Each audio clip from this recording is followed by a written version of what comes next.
ಕನ್ನಡ ನಾಡು, ಇದು ಕನ್ನಡಿಗರ ನಾಡಿಮಿಡಿತ. ಜಲಾಶಯ ವ್ಯಾಪ್ತಿಯ ಬೇಸಿಗೆ ಬೆಳೆಗೆ ನಾವು ಉತ್ತಮವಾಗಿರ್ತಕ್ಕಂಥ ಇವತ್ತು ಜೋಳ ಬೆಳೆದಿದ್ದೀವಿ. ಆದರೆ ರೇಟ್ ಇಲ್ದಂಗೆ ನಾವೆಲ್ಲರೂ ಕೂಡ ಅನ್ಯಾಯ ಆಗಿದ್ವಿ.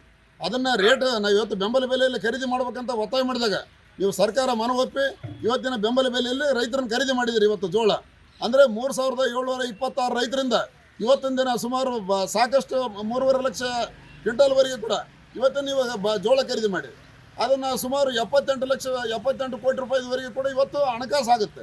ಆದರೆ ಇಲ್ಲಿವರೆಗೆ ಕೂಡ ನೀವು ಹಣ ಬಿಡುಗಡೆ ಮಾಡಿಲ್ಲ ಸರ್ಕಾರ. ಹಣ ಬಿಡುಗಡೆ ಮಾಡದೆ ಹೋದ್ರೆ ನಮ್ಮ ಪರಿಸ್ಥಿತಿಗಳು ಹೆಂಗಾಗುತ್ತೆ? ಈಗಾಗಲೇ 1 ತಿಂಗಳಿಂದ ರೈತರ ತುಂಗಭದ್ರಾ ಜಲಾಶಯದ ನೀರು ಇವತ್ತು ಬಳ್ಳಾರಿ, ವಿಜಯನಗರ, ಕೊಪ್ಪಳ, ರಾಯಚೂರು ಜಿಲ್ಲೆಗಳಿಗೆ ಬಂದವು. ಅದೇ ರೀತಿಯಾಗಿ ಉತ್ತಮವಾಗಿ ಮುಂಗಾರು ಮಳೆ ಆಗೈತೆ. ಈಗ ನಾವು ಬಿತ್ತನೆ ವ್ಯವಸಾಯ ಮಾಡಬೇಕು, ಬಿತ್ತನೆ ಬೀಜ ತರಬೇಕು, ಈ ಥರ ರಸಗೊಬ್ಬರಗಳನ್ನ ತರಬೇಕಾಗುತ್ತೆ. ಅಂದರೆ ನಮ್ಮ ಎಲ್ಲ ಪರಿಸ್ಥಿತಿ ರೈತರ ವ್ಯವಸ್ಥೆಗಳಿಗೆ ಆರ್ಥಿಕ ಪರಿಸ್ಥಿತಿಗಳು ಹೆಂಗೆ?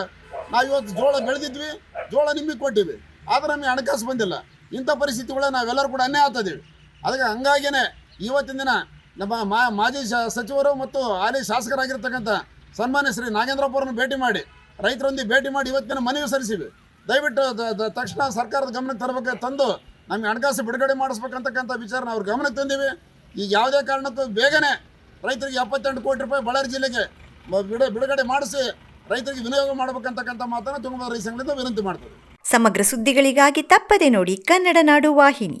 ಸಬ್ಸ್ಕ್ರೈಬ್ ಮಾಡಿಕೊಳ್ಳಲು ಕೂಡಲೇ ಪಕ್ಕದಲ್ಲಿ ಕಾಣುವ ಬೆಲ್ ಐಕಾನ್ ಕ್ಲಿಕ್ ಮಾಡಿ ನೋಟಿಫಿಕೇಶನ್ ಪಡೆಯಿರಿ.